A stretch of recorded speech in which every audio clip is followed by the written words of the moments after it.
Before I begin this video, I'm going to say right here, right now, viewer discretion is advised because what I'm going to be reviewing is not for the easily offended, and it is also pretty fucking offensive. So, like I said, you've been warned. What I'm going to be reviewing today is Coal Black and the Seven Dwarfs.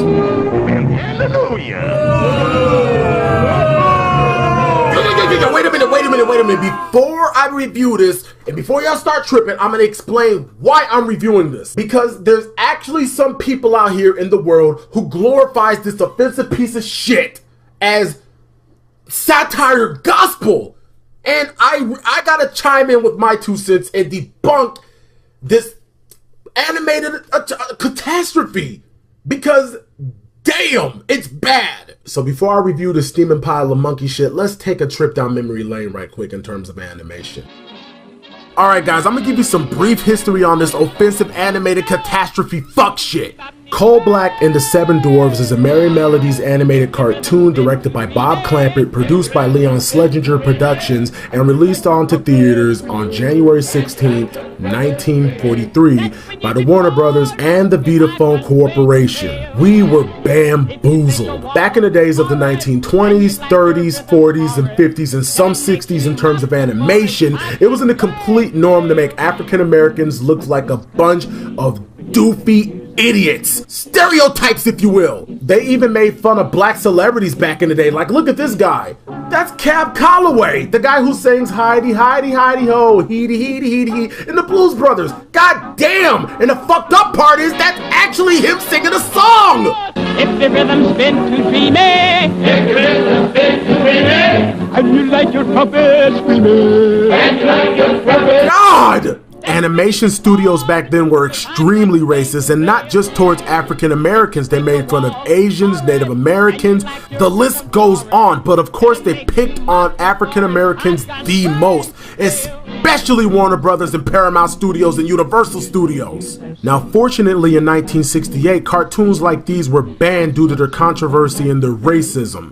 Now, like I said, there was a lot of racist cartoons back in the day, but Coal Black was probably the most infamous one for 2 reasons.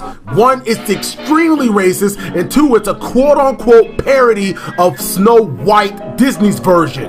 And ironically, there are dipshits out there who still to this very day defends this cartoon. So is this worthless puddle of hippo piss really worth defending? Hell no, you got me fucked up! Let's give it the benefit of the doubt. This is Coal Black and the Seven Dwarfs. I would like to hear about Snow White and the Seven Dwarfs, man. Wait a minute, stop. Oh, God. We're not even 10 seconds in and already this cartoon's making me cringe. We can get through this. So the mother begins to tell her daughter a bedtime story about Snow White and the Seven Dwarfs. We now cut to the Queen's castle and...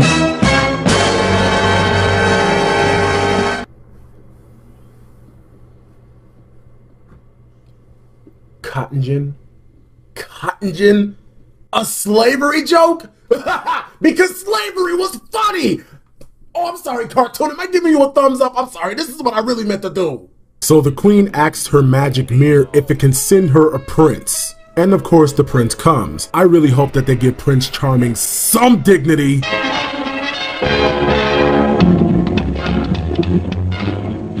That mean old queen, she sure is a fright, but her gal so white is dynamite. Who the fuck is this nigga? I mean, seriously, they didn't even call him Prince Charming. They called him Prince Charming?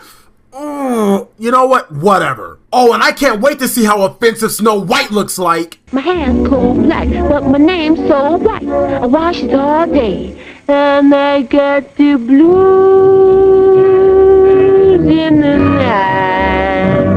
Okay, ironically, appearance-wise, Snow White doesn't look too insulting, but unfortunately her actions and her demeanor and how she talks make her damn near no different from the other characters, basically a stereotype. So Snow White and Prince Charming begin to start dancing, and the queen sees that shit and starts hating pretty damn hard. So she calls up some people to murder Snow White, and they're called Murder Inc. and... oh my god, no fucks were given when they made this! Anyways, Murder Inc. comes and snags Snow White. Well, goddamn, this is getting a little intense. I wonder what clever scheme will Snow White come up with to get out of this one. Well, thanks for the movie, right? You know what, sweetie? It's all right. Well, all right. Well, Really? On some real shit, though? That's what we on now.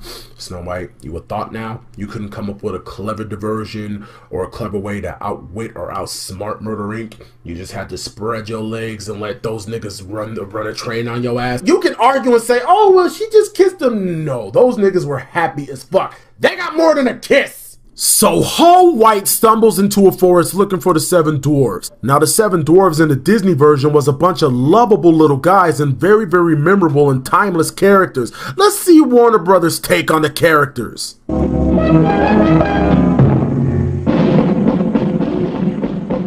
in the army now. We're not behind the bow. you think this cat? Kiss them red. We're in the army now. These are the fucking dwarves.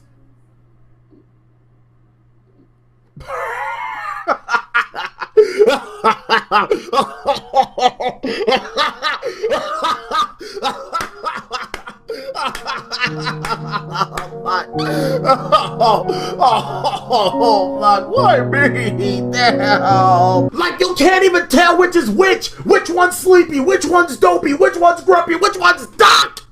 It doesn't. I'm this close from losing my fucking shit. So, how does Snow White convinces the 7 little derpy ass dwarves to stay with him? What the fuck was that? She just swoop kissed their ass. She just swoop kissed their ass. I'm amazed. I'm amazed. What the fuck about what? She just swoop kissed their ass. Oh my god, her thought level's over 9,000. Jesus help us, man. If she keeps this shit up, she's gonna turn Super Saiyan thought. I'm losing hella brain cells, so I'm finna wrap this up. The queen gives Snow White the apple. She eats the apple. Literally, she deep throats it. She dies. The dwarfs make a stupid ass fried chicken bucket joke. Get it? The buck bucket like a chicken buck. They defeat her. She dies. Prince Charming comes, fails to bring her back to life with a kiss. The shortest dwarf gives her a kiss and she's back to life. The end. Deuces. The cartoon is horrible. It is. I mean, the characters aren't even characters. The characters are just a bunch of doofy, idiotic stereotypes. They're not characters at all. And the sad part is this was made, the voice of the characters were all black cast with one exception. Mel Blanc. Yes, the voice of Bugs Bunny, Sylvester, Tweety Bird, basically the entire cast of the Looney Tunes was in this cartoon. Who was he? He was the queen. And he was the dwarfs. Mel Blanc, you have talent, man. I mean, me being a voice actor myself, I only have at least about like 12 voices. Mel Blanc, you had over 1,000. Why were you in this piece of shit? Nigga, you're Bugs Bunny. And even Bugs Bunny was guilty of being racist. Same for Mickey Mouse and so many other cartoons back in the day. All the characters in this cartoon are a bunch of dipshits, but the one who offended me the least was Snow White. Yes, she looked offensive, I'm not gonna lie, but when you compare her to the other characters, even how she looks fucking normal. There's another cartoon called Goldilocks and the Jiving Bears. This is another racist piece of shit. And all the characters in there look like doofy idiots. But one character in there looks completely fucking fine. You see her? She looks 100% normal and completely fucking fine. How come all the characters couldn't look like her? This cartoon pains me. It does. Why? It could have been something so great.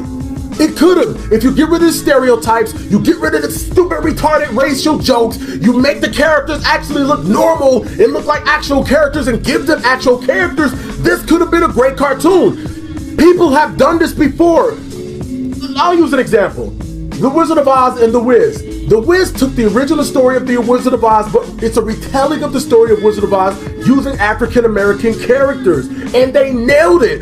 I like The Wizard of Oz better, to be dead ass, but you know what?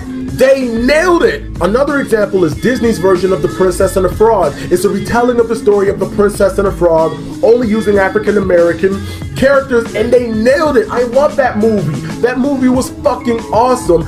It had The characters were memorable, the villain was memorable, and the music had oh so sweet jazz. This version of Snow White, this version, the black version, could have been awesome if it was done right, like The Princess and the Frog and The Wiz. This could have been good, but unfortunately it was in the wrong hands and the wrong fucking animators, and it's shit. It's shit. It's a bunch of ass shit. It's a bunch of fucknicity. Deuces! The reason why I reviewed this was to debunk the people in the comment section who were defending this cartoon, they were defending this cartoon and cartoons like these, like their lives depended on it. Like it didn't make any fucking sense to me. You cannot say that, oh, well, this shouldn't have been banned. This was good for its time. No, listen to what you just said. Like I said, back in the day, it was in the norm to make complete fools of us. But we're in 2015, my nigga. We're not in the 40s anymore. This shit is not in the norm anymore. Even if people back then did think this was amazing for its time, which is bullshit, but let's say that. Evolution. That's all I gotta say. As time changes, our perspective changes. So back then, people could have said, haha, this shit is funny. Now, anybody of any race can look at this stupid animated fuck shit and say, this isn't funny, this is stupid, this is racist, this is mean-spirited, this is offensive, and this is overall not satire. Now, Blazing Saddles. That's satire. Go watch that shit. It's fucking hilarious. You're completely delusional if you think this is a good cartoon. It's not. And the cartoons like these were banned for a reason. These can never, ever be aired on national television ever again, and thank God. My final verdict, you're not going to remember Coal Black and the Seven Dwarfs. Because you're not going to give a double fuck about this cartoon. That's my verdict. Oh, this was a painful review, guys. This was really painful for me on some real shit, though, but it had to be done. Now I would like to hear from you. What do you think of Coal Black and the Seven Dwarfs? Leave a comment below and let me know, because I already know what you're going to say. You're going to completely agree with me unless you're a delusional asstard, which none of you are. None of you are delusional asstards. You guys are fucking awesome people, my subs. You guys are fucking kick-ass, and I know that you got common sense, that your consciousness, you'll be able to see that this cartoon is shit. I know mama taught you better than that. Anyways, though, this your boy Sonic the Ghetto-Hog. Give this video a thumbs up if you like it, or if you dislike it, give it a thumbs down, whatever. You know what I'm saying? Share it like crazy. Subscribe if you haven't already. And until next time, God bless and have a glorious day. Fuck this cartoon, Prince Charming. The bucket.